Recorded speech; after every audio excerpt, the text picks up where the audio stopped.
Let's all welcome Ate Keisha Karen Mortel sharing about social media. Palakpakan natin siya, guys.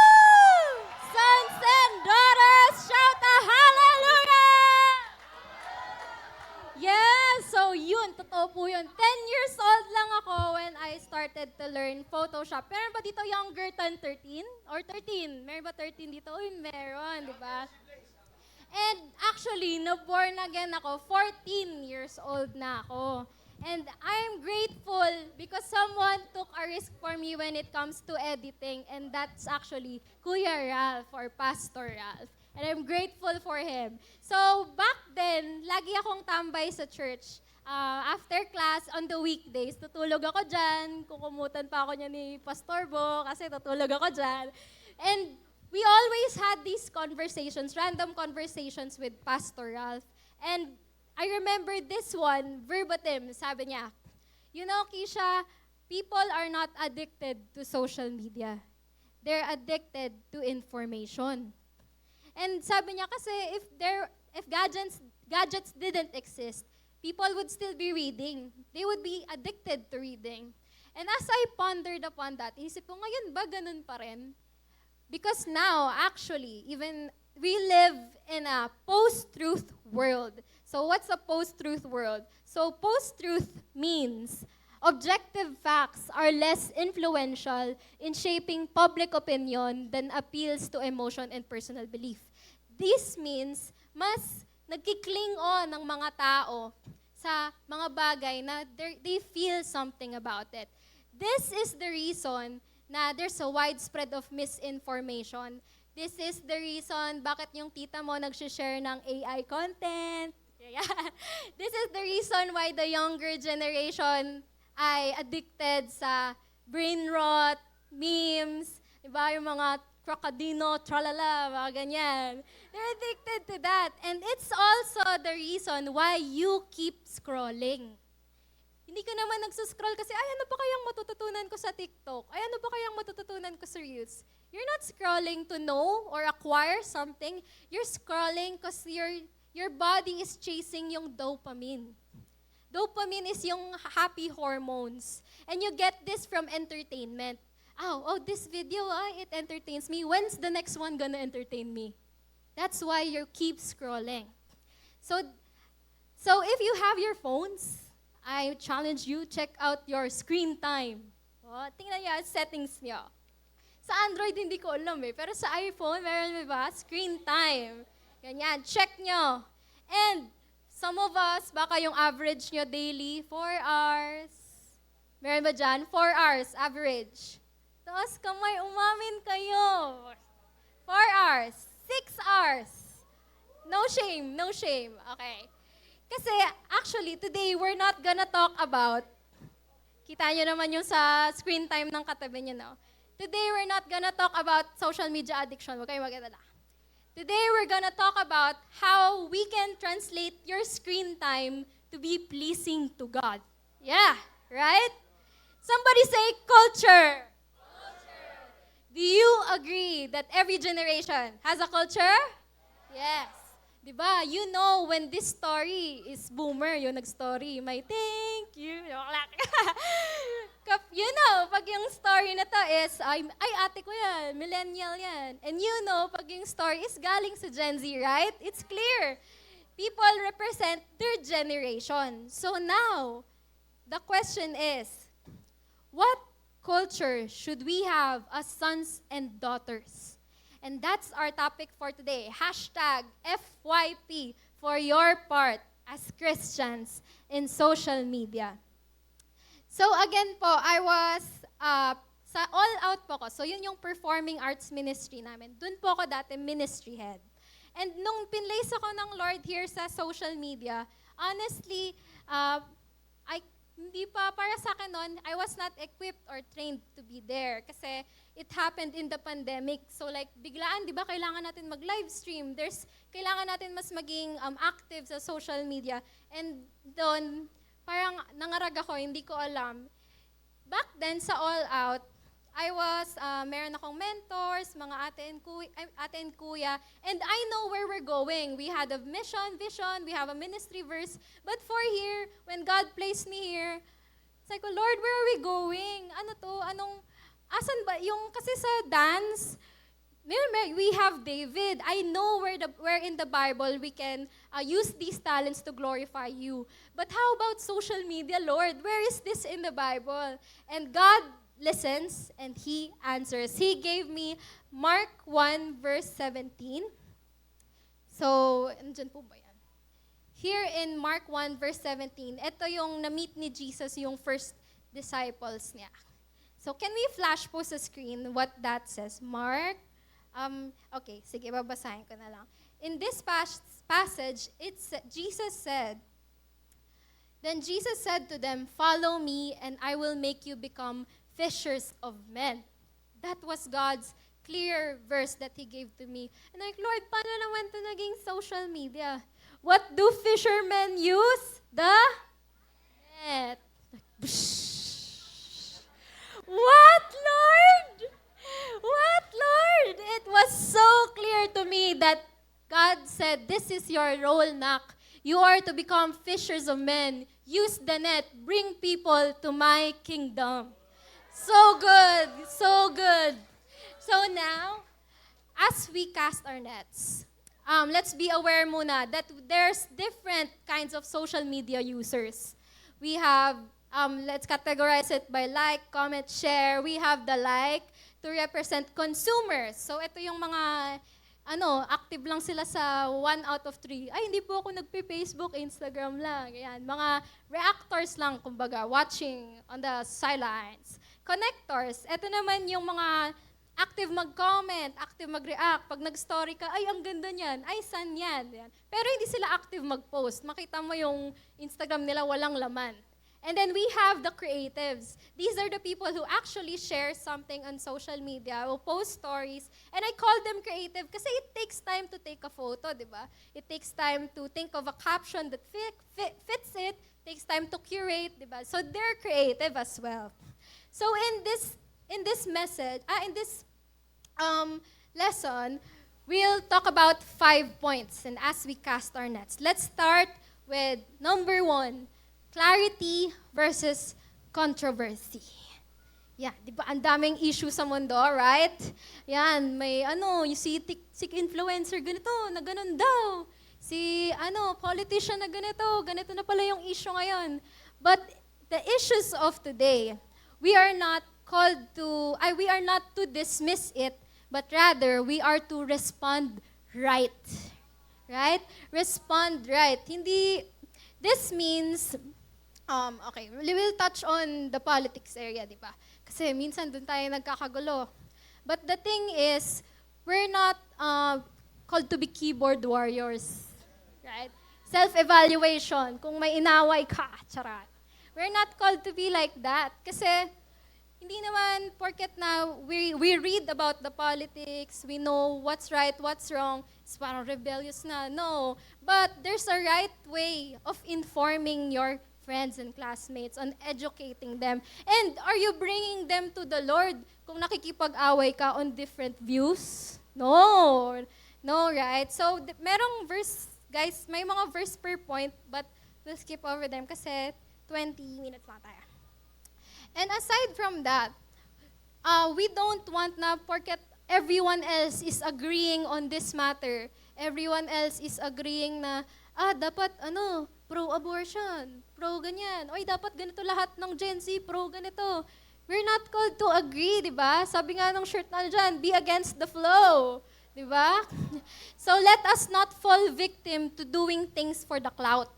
Di ba? Usong-uso yan, for the clout. Agree, for the clout. No, we're not called to do that. We're called to speak clarity. Kunwari, you wanna, for example, your crowd is agreeing on this and you know that it's biblical, that it's not, or parang you know that that's wrong, you can share and be informative, pero hindi mo sasabihin, yung mga ganito talaga yan, dapat kasi ganito. You know, it's not bringing light to people kasi all your friends ba, Christian? No, not. So, it's gonna be a reflection of how you represent Jesus in your profile. Agreed? Yes. And sobrang timely kasi when I was preparing this, Pastor Greg shared this post. Sabi dito sa quote niya, "The devil fears a united church." And next is, "Gossip kills more revivals than persecution."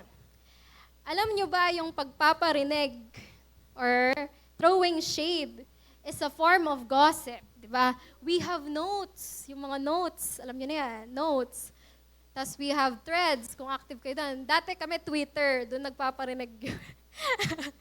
Now we have that. We have yung mga close friends na specific people lang yung shasharan mo. And you know what? It's sad kasi I pray na if ever you're like that inside your church pa, if you have a concern regarding your church member and then magpaparinig ka, no, don't do that. You know, it's worse than I think it's as worse as gossip. Kasi kapag pagpaparinig, mas ginagawa mong controversial. You bring people na hindi naman related and then they speculate, ay baka si ganito, ay baka si ganyan. That's not right. That's not good. So this is a call for self-evaluation. If you do that, stop. Sabihin mo, stop. Yan. Joke lang. Ayan. So, yan. Next point. Na-fill out naman lahat ng underlines. No? Next point. Authenticity versus aesthetics. Authenticity versus aesthetics. So, ito, may favorite akong example of this some person. Ito ay ang, sige na nga muna. People in social media only show you what they want you to see. So kung tayo mismo, metikuloso tayo bago mag-post, it's the same for other people. But yung sometimes, can we go sa person na gusto ko sanang i-example? Ito ay ang letters to cherish. Yan. So, what is authenticity? Authenticity is being raw, being relatable. So, authenticity builds trust. Aesthetics generate traction. Ano yung aesthetics? Ito yung pinapaganda, ganyan. So, actually, here sa verse natin, if you can read in your handout, Colossians 4:5-6, "Be wise in the way you act towards outsiders. Make the most of every opportunity. Let your conversation be always full of grace, seasoned with salt, so that you may know how to answer everyone." So alam niyo ba, ibig sabihin ng seasoned with salt is giving flavor. So because when something is parang authentic lang siya, authentic alone, walang aesthetic, it's gonna be lost. Masaswipe away lang yan. Kasi walang dating. Authenticity can, ano lang yan, wala. It's not good. People are not gonna see it. Kapag aesthetic naman, okay, it's gonna be impressive, but it's not gonna be impactful. So I believe this is the time that we need a rise of Christian content creators. Amen? I know that you guys have creative minds, creative heart that God has planted in you. So please, take the risk, be the light, be set apart in social media. We need to, kung yung buong mundo, they're giving this nonsense content, puro pagtata, puro prank, puro scripted na mga kung ano-ano. We need to be set apart and give encouragement. So, eto po si Letters to Cherish. I-follow niyo po siya. Gusto ko siya kasi alam niyo ba yung mga envelope na yan, ano siya, story of friendship, story about family, and it's how God walked in her life. And it's so beautiful kasi hindi siya yung sinasalpak, itong verse na to, ganyan. It's gonna be raw, authentic, and I believe na tayo rin, we're called to do that. Sino dito ang creative? Aminin mo, take a risk, go. Yan, you're creative, go. So, you need to make that mark. You need to make that impact among your friends. Yes, so let's go to point number 3. This is truth versus trend in relation to being a content creator. So we all know what a trend is. It's a general direction in which something is developing or changing, or basically kung saan papunta yung mga tao. Now, the danger of following a trend is compromise. Right? yung pinaka-sad na example dito, napanood nyo ba dati yung may youth church sila, tapos nag-viral sila kasi parang, ay, ito ba yung hindi nagde-devotion? Ay, ito ba yung magpapahinga lang daw, tapos lumipat ng church? You're familiar with that? Diba? It's so sad. We're all familiar of it kasi it went viral. Because you know what? They didn't prioritize na whatever you put out as Christians, you are to reach the non-believers. So we need to be careful of that. It's not gonna be just for yung church page lang natin, even in our profiles. Actually, isang guidelines for our writers sa social media, sa page namin, is we don't use masyadong spiritual terms. For example, yung takeaway of this preaching, deliverance comes from the Lord. Tapos, yun yung ilalagay mong quote. We need to rephrase it in a way that people who aren't Christians can understand it. So, for example, we'll phrase it in a way na God is the only one who can free you from your past, ganyan, or free you from your depression. Ganyan. It should be a way that's the truth and how we can relate or reach the people that don't know God yet. So yun yung language of how we play it. So, and next is, there's a quote, what entertains you enters you. Real. So, di ba, ang daming trends. Ang daming trends. And a lot of the trends, hindi siya translatable to be wholesome. Yung mga audio, it's not good. Walang clean version minsan. It's hard to, kasi sometimes, yes, agree, we want to be fun, di ba? But fun doesn't have to come with compromise, right? Fun doesn't have to be compromised. Kanina, we had fun, and it was so wholesome because it's giving glory to God. We can do that as well, even in social media. Okay, and point number 4, connections versus clicks. So, this is, to reiterate, yung sabi ni Pastor Ronald, just one. Just one. Just one. Luke 15:7 says, alam niyo na yan, in the same way, there is more joy in heaven over one lost sinner than those, basta leaves the 99. Alam niyo na yan. Back then, nung first time ko maging social media head, yung may lie sa akin yung enemy na parang, uy, nung si ate ganito yung head, ganito yung likes. Nung si kuya ganito yung head, ganito yung shares. So, Lord, bakit sa amin ganito lang? But God listens and He answers. You know, weeks after that, nagmi-meet ng first-timers. And I approached one, like, hi, sino nag-invite sa'yo? Ikaw po. Hindi mo kita kilala. Hindi mo kita kilala. Tapos parang, hi, sorry, hindi ko maalala. Baka nalimot ko. Sabi niya, okay lang ate, parang 5 years agwat namin. So, schoolmate ko pala daw siya. And ewan ko, in-accept ko. Sino kasi friend ko. Friend ko nga si Sasuke Uchiha kasi nga friend ko sa Facebook eh. So, sabi niya, ako daw nag-invite sa kanya. Sabi ko, paano yun? Yung shinare mo ate, shinare mo na may youth service. Tapos parang, God spoke to me na, even just one, ang ma-impact niyang share. And youth service, wala nga verse or anything eh. But she was praying pala to find the church. And yun, nakita niyo yung post. So, this is to tell you guys na i-share niyo naman. I-share niyo naman ang post natin. And alam niyo ba, practical tips lang. Practical tips.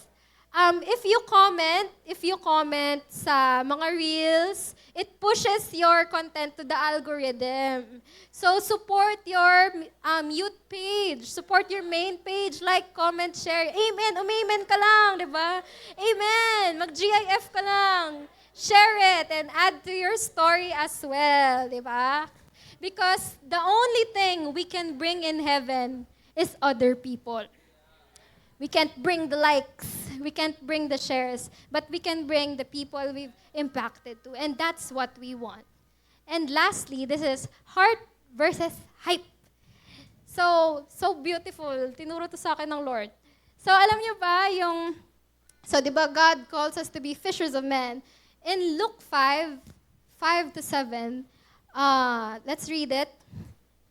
This is a same passage, pero sa Luke kasi mas elaborate. Simon answered, Master, we've worked all night and haven't caught anything. But because you say so, I will let down the nets. When they had done so, they caught such a large number of fish that their nets began to break. And you know what? Jesus did the same miracle in John 21 when he resurrected. Let's go to John 21. Next slide po. So, I took it by part na lang kasi mahaba. John 21, 5 to 6. Jesus shouted, Friends, have you caught anything? No, they answered. So he told them, Let your net down on the right side of your boat and you will catch some fish. They did, and the net was so full of fish that they could not drag it up into the boat.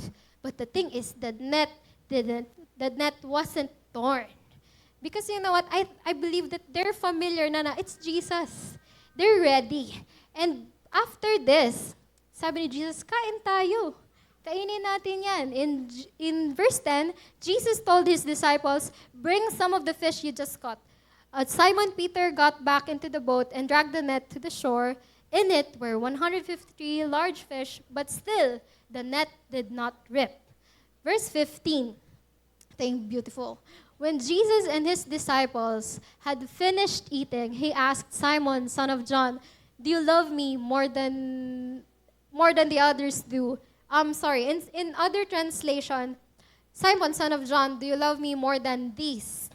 Yes, Lord, Peter replied, you know I love you. Then Jesus said, then feed my lambs. So guys, are you ready for the catch? Yes.